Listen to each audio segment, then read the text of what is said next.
Okay, so we saw the population growth. What is that?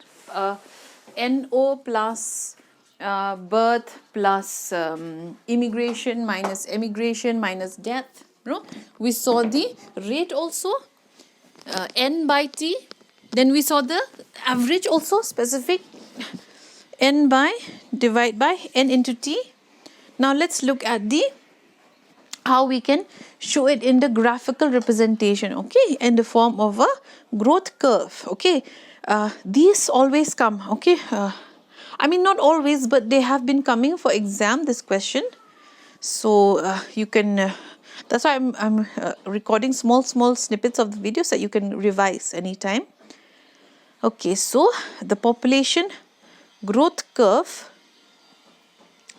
Growth can be expressed by a mathematical expression known as growth curve or growth form, in which the log of total number of individuals in a population is plotted against time. Okay, simply we will plot the log of individuals versus the log of time. All right, it's just a log is what is a mathematical expression. All right, so if I want to know how much that population has grown, I will use this mathematical expression known as the growth curve, which expresses the log of total individuals versus time. Okay, so the growth curve, they show us how the interaction occurs between the living part, that is the biotic part, and the environment. Okay, because we humans and animals, we are fighting against the environment. Okay, right now humans are fighting against corona, right? We are fighting against corona. Yeah, we are racing towards time to make vaccines. You get it?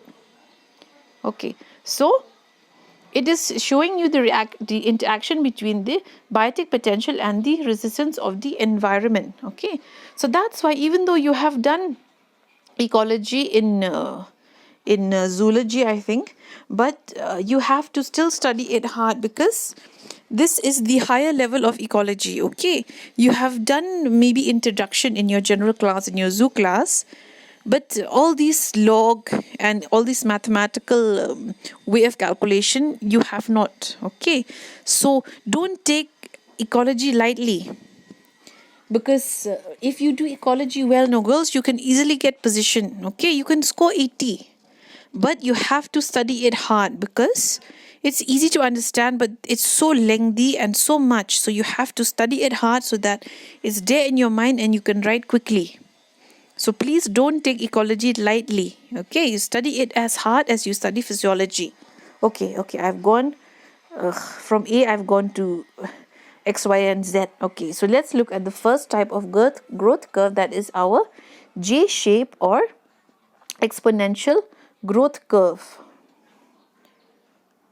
Okay, now this growth form is shown by certain animals that have accessibility to excess resource in the beginning of growth of the population. Okay, now a good example of this is like microbes. No,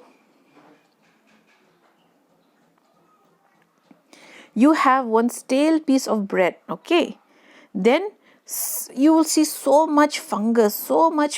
Okay, in this stale piece of bread, quickly they will grow so much. Then, because they have so much resources, no, then that bread starts to disintegrate, there's nothing left, then all the fungus will just die off. Okay, just like when I grow in a petri dish. Okay, I add, let's say, the agar here, and then one fungus landed and started growing so fast. Then now no more food is left, no more shelter left, then they will completely die off. All right, so here we start with the lag phase. There, this A part is the lag phase. I have taught you this in your fourth semester, I think, in the microbiology part. This one is your lag phase. Here they are quite stationary, means not much change can be occurred. You see, let's say if there are 5 here, they're still at 5. Okay, the number hasn't increased to 10, 15, 20. Okay, they're still 5 here because they are getting a new environment. Okay, they are still adapting. Okay, so the lag phase shows us the period of adaptation of the animals to the environment. Okay, so there is usually no growth or very slow growth. Then when they get the good footing, no, they saw, oh, I've first of all those they are searching, no, where can I find the bread, where can I find, then they found the bread, stale bread, then oh, quickly they will just increase. Okay, then we will get our logarithmic or exponential phase. Okay, talking, no, the mind and the tongue does not connect.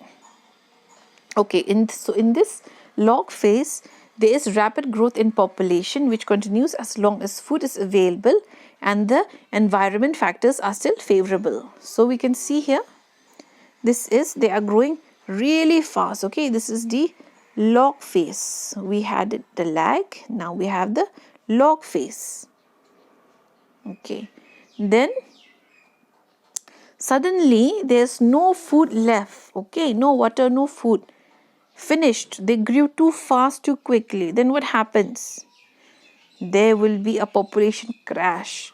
They will be wiped off. Okay, all the fungus will be wiped off. With time, the food and space will diminish, which will finally become exhausted, which leads to mass starvation and death. Okay, this sudden decrease is known as population crash. So examples are insects, like I told you, no, so many insects, they will lay so many eggs. Suddenly one animal, he will just eat it all. You got it? Then Arctic lemmings, example is snowshoe hare. These Arctic lemmings and snowshoe hare, no, they crash because of the extreme cold. Suddenly they will reproduce very quickly. Okay, when it's time, no. But temperature, no, it keeps coming up and down. No, minus 40 also it can reach to in the Arctic, right? So they will crash.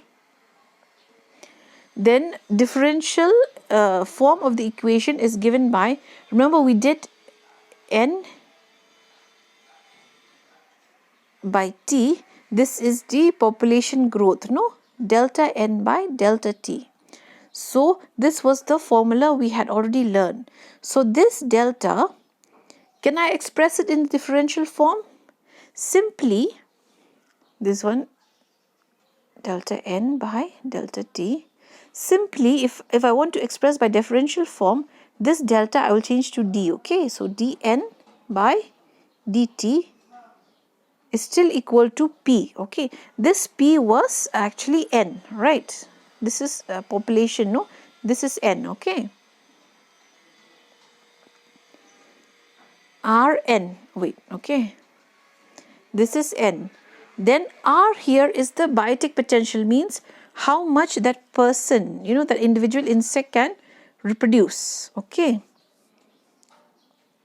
wait, I'll just tell you, we did the population growth is equal to delta n by delta t. Okay, number of individuals per unit time. Fine, that's your population growth. Then in the differential form, n will become dn by dt. I just replace the delta with d. Okay, that's a differential form.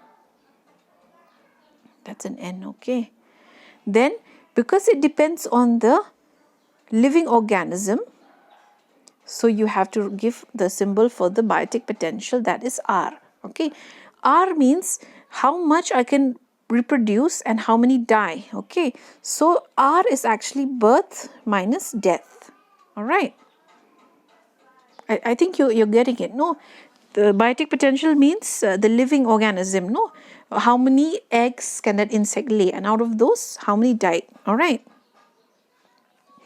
Then simply if I convert into the log form, the integral form, I will just raise all these into powers. Okay, integral form means I will just raise them into the power form. Okay, here. After time t, all right, the population after time t will become nt. Okay, we started with n0, okay. This means, let's say there were 100 individuals. Then after some time, maybe 1 hour, we got 5 new people. Then at time of 1 hour, we have initial population size. This is at 100. Then E is the logarithmic logarithmic expression of a biotic potential and time. Okay, I don't know if any of you took maths, but if you convert log into a numerical formula, you have to give it with a base E. Okay. So if you just remember this one, give this. You don't have to express it in both integral and differential form. One of these will be enough, okay? Either differential or integral form, whichever you understand. Then this one is compulsory. You have to draw this diagram.